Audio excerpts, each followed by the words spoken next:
เอาเปิดภาพมากามาเห็นกับคุณมีสวัสดีก่อนเลยสวัสดีสวัสดีสวัสดีคุณเพ่งสวัสดีก่อนสวัสดีป้าลุงก่อนป้าลุงเบิ่งเจ้าอยู่นี่เออได้โทรศัพท์เก็บไว้เด้ออย่าทิมเด้อเก็บไว้ไหนป้าลุงเพิ่นเห็นแล้วเพิ่นมีซื้อเฮยนะ โทรศัพท์ไว้ติดต่อสื่อสารโผไปเจอก็มานี่ครับไปโมบุญอย่าเฮตตี้มันบังปลาลุงอย่าเฮตตี้บุญเพลงกับจุกผมงามทุกคนนะเนาะบุญมีเด้บุญมียังไม่ทันจุกผมบุญมีนะลมแห้งได้มันนี่นะเป็นตะนาวแทนเนาะมีเป็นตะนาวแท้ลุงเสือเห็นเหงาเพิ่นจำนะยิ้มหน่อยไหมถ่ายรูปเลยยิ้มเอาถ่ายรูปกับน้องไว้ถ่ายรูปกับน้องกันถ่ายรูปกับบุญมีดูนี่เนี่ยมันก็มีกล้องคือกันเนี่ยฮะนี่มีกล้องคือกันเนาะสวัสดีกันสวัสดีบุญมีสวัสดีดูสวัสดีนี่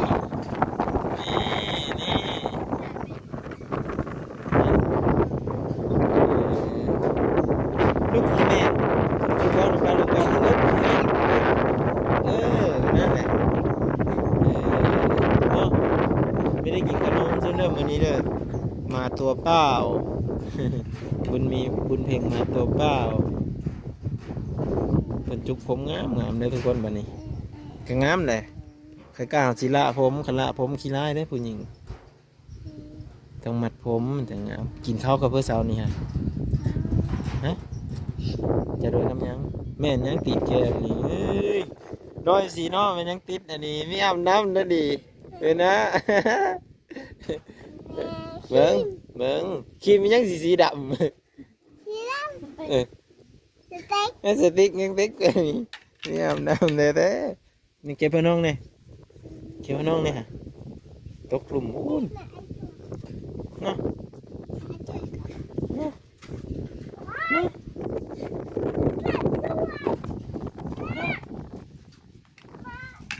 เอาให้น้องเอาคนมันจะกึ่งให้กำมาเอาให้น้องดูเปล่าขี้ดินน้องก่อนอันนี้กีตาร์แต่กีตาร์นะจะว่าเจ้าเชื่อเขาไม่เจ้าเชื่ออยู่โมบุญเจ้าอยู่เมื่อยกันเราเชื่อไปโมบุญที่ซื้อแต่ว่าโมบุญที่ซื้อเราก็กลับแหละ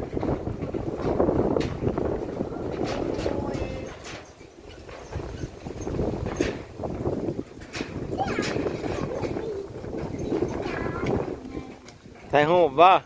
มาไอ้ถ่ายเฮอนี่เบิ้งไอ้ถ่ายเฮอเฮ็ดด้วยเฮ็ดคือกี่หนึ่งเนี่ยอ้าวเบิ้งเนี่ยลูกสาวเป็นตุกตัวเหรอเบิ้งด้วยมีแต่กระตุกเต็มมดเจ้าบริพัตรกระตุกตัวหนึ่งเด้ขันเจ้าพัดกระตุก3 ตุกจ่ายแล้วมีแต่เจ้าเก็บกระตุกไว้ของเฮาแล้วขันเจ้ามีกระตุกเจ้าเองเฮาก็ท่อเสื้อตุกเจ้ามดเจ้ามีล่างก่อนขี้เงือโอ้ยขี้เถ่ามีกระลิ้นผู้เดียวกระลิ้นน้ำน้องนี่แหละเพิ่งในน้องจะกระลิ้นผู้เดียวลิ้นกีตาร์ผู้เดียวได้กาดเย็นอย่างนี้กินข้าวกับเพื่อสาวนี่กินข้าวกับเขตบุญมีบุญเพ่งเนาะแมมเ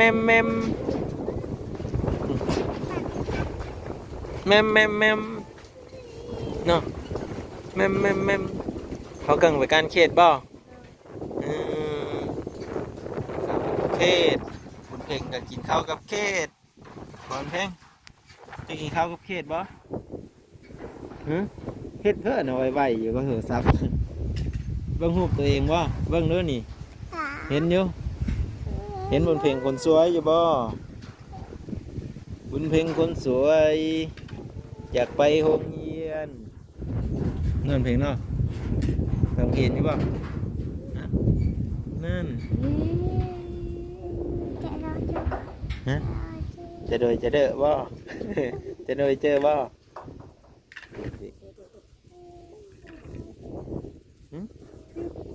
ลุกเลยลุกเลยลุกเลยนี่อ๋อตกเบิ่งเลยปุ๊บนี่ลุกจะไม่เจ็บเกิบกับเกิบงามเนาะปุ่นเกิบปุ่นกันจำสิถือตีนน้อยๆหนึ่งซุปเซอร์ซัมซีแลนน้ำกับบได้ปักได้น่ะมันหุ้มไว้ข้างในเลยเมื่อไรอะไรนอกจากว่าไปทอดเกิบห่อและแล่นเย็บน้ำเย็บตีนกันบุญเพ่งนะเย็บตีนกันบุญมีได้สับบุญมีถือเกิบแล้วว่าบุญมีนี่เป็นถือเกิบซ้ำนี่เก็บจะน้อยพ่อเจ้าโถไว้ไม่ได้มันตกลายเธอตกจะมันมุ่นเธอไทยหูมาสบายดีป้าลุงนะไหมไทยหูกับสบายดีป้าลุงก็หรือว่าเอาขัดเอาแน่ลิ้นเอาบุญเพ่งนี่แม่เนี่ยเป็นม้าแล้วบ่นี่บุญเพ่งเป็นม้าแล้วบ่นี่บ่บักเล่นหรือว่าบักเครือเทศพวกนี้ก็สิเป็นม้าเด้อพี่น้อง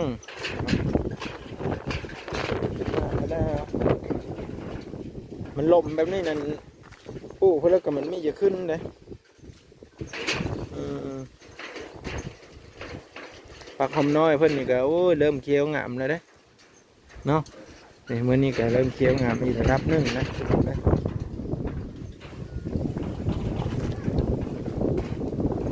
เมื่อนี้ก็เพิ่นก็เอาน้ำมาส่งเก่านะครับก็มาแต่เอาน้ำเนาะแล้วก็เลยมาแวะลิ้นนำเพื่อนนี่สิไปเฮ็ดเวทแล้วบ่บัดนี้ไปตัดไม้แล้วบ่โอ้เพิ่นมาแต่ไปโมบุญแล้วก็ไปตัดไม้อีกพี่น้องเอ้ยเนาะจะน้อยเบาบางก็สิได้มือคือกันแล้วว่าถ้าก็มาแต่เอาน้ำแน่แล้วก็เลยว่าเอาน้ำลงแล้วก็เย็บมาส่งแต่เพิ่นเนาะว้าวเพิ่นเลยนี่น่ะว้าวเฝ้าเพิ่นเลยไปลอยแก้มน้องไปลอยบอกแบบนี้บ่ห้องเพลงวะเป็นอยู่ห้องเพลงฮะเพลงมันจะเล่าเรื่องเก่านึง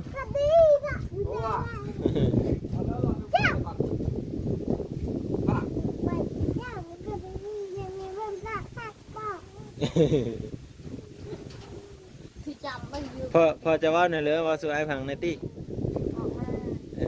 นี่พอเจ้าโซนว่าอ้อนาน้ำพ่อบ่แบบนี้บ่นะ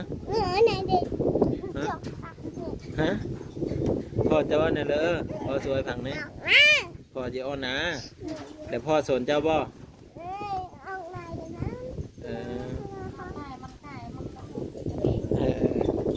เนาะบุญมีเนาะบุญมีไปน้ำพ่อบ่มันจะนอนยังไงจ๊ะเอาจ่อเลย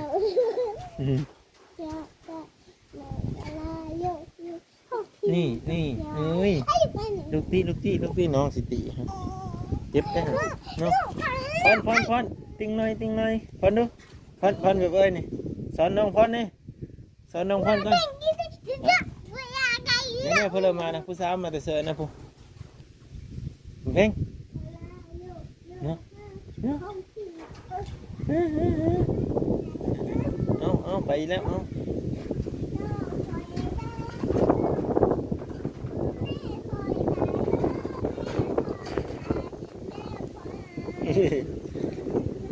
มาอยู่พี่ที่พี่มานั่งอยู่พี่เบิ้งแน่น้องกับเบิ้งคักเบิ้งแน่นี่เอ้ยเป็นพลเด้เอ้ยเป็นพลเด้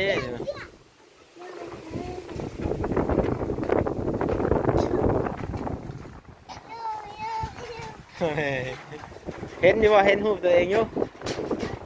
น้องกบ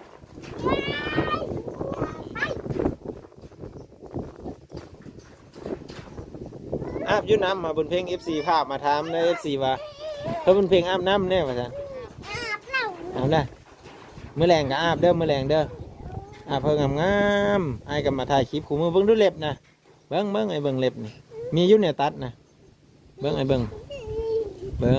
ก่อนอันนี้เจ้าฮุกคือมื้อนั้นนั่นเด้เจ้าฮุกก็งามเนาะเอาอันบุรสน่ะถูนี่เบิ่งนี่เล็บงามนี่งามมานี่มันนี่มีขี้ดินน่ะก็งามน่ะเบิ่งดูเล็บแม่จ้ะฮะแล้วแม่เจ้าฮุกก็เด้อมันจะงามแบบนี้มันก็บ่งามแล้วมีขี้ดินคนบ่งามพันเล็บมีงามอาบน้ำสู้สบู่เด้อและสีน้ำหอมฮะเอาน้องวีผมไหมพุกสบู่แล้วก็หอมเนี่ยมันนี่ปอกไปแล้วได้มันนี่ฮะ ผมเราบอกเราคุยรู้ก่อนแล้วนะเดี๋ยวจะไปน้ำพ่อบ่แม่จะอยู่น้ำพ่อเนาะจะไม่แพงแม่จะบ่มาเด้อเป็นบุกผิดลายเดียวคุยเจ็บทองเลย ไม่ได้กินนะว่ามาหุงฮะ กินหน่อยนึงเดี๋ยวกินเด้อจะได้โพสจะให้เด้อจะได้โพสว่าอันเจ็บท้องกันยากค่อยนี่แล้วสันเอาอีแล้วเนาะโพสให้เจ็บป๊บปะโพสอีแล้ว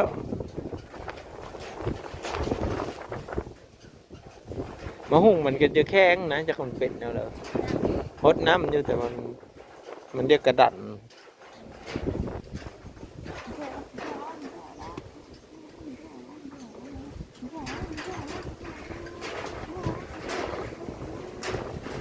กูมาลบเลยอันนี้ลมมึนขึ้นดีร้อนเราเพิ่นไปเขาเถอะนั่งเล่นอย่างนั้นเพิ่นไปตัดไม้อยู่นาเจ้าเองบ่แม่เอาตัดไม้เห็นยังมันนี่จุดทิมฮะจุดไม้บกจุดไม้บกจุดไม้เฮ็ดเพิ่นน่ะมันงามจุดทิ่มไม่ซื่อนี่จุดทิมเอาโก้คือมีเอาไปเฮ็ดผืนคือมีหายเฮเวทน่ะคือมีเผาถ่านเลยใหญ่แท้ไม้บกน่ะไม่ได้ง่ายเลยกกมันได้นี่ซ้ำมากกตัวนี้นี่จิเจ้าเผาถ่านก็ได้เตานึ่งมาได้ประมาณ20 ชอบไปนะมันใหญ่เกินให้เราจับเฮ็ดถ่านได้เงินซะแล้วเนาะโดนมีเนาะได้เงินจัด600-700ซะได้ฮะแน่ตกแล้วพ่อไงเสือไปเลยพ่อพูดมาได้หน่อยบุญเพ่งคนสวยมานี่หน่อยเร็วสบายดีสบายดีเนาะมันมีว่าสบายดีปินมาพี่นาตี้เขินแหละโอ้ยเขินแล้วเนาะไปลักกินไข่เพื่อเสอะอยู่บุญเพ่งเอาน้ำมือน้องกินหน่อยดิเสียดายยังพอแล้วกันมั้งน้องกระดังเสียดายยังพอหรือว่าเราตีกันใช่ไหมเนี่ยกูโดนพอเจอแกโป่งเนี่ยนะตรงจ้าเด้อนี่ไปขี่รถไถนี่ไปน้ำไอ้ขี่รถไถไปซื้อแล้วกันย่างมาเด้อมาไว้จะให้แม่จะซื้อมาแตงโมให้กินได้เปาะเลยบุญเพลงเอ้ยกินมาแตงโมเปาะเลยแม่ก็สิซื้อให้กินโมเราตั้งไว้ตอนหน้าบ่เนี่ยเรายังไม่ทันเปิดได้ตอนประมาณตั้งแต่เราก็ไม่ได้สังเกตเนี่ยมาบอกขอเนี่ยมาเอาจู้ๆมุนมาแล้วเอาไว้ดีๆสิไว้พี่เนาะอย่ามันแตะเนาะเอาไว้เนาะหนาวป่ะสังเกตป่ะ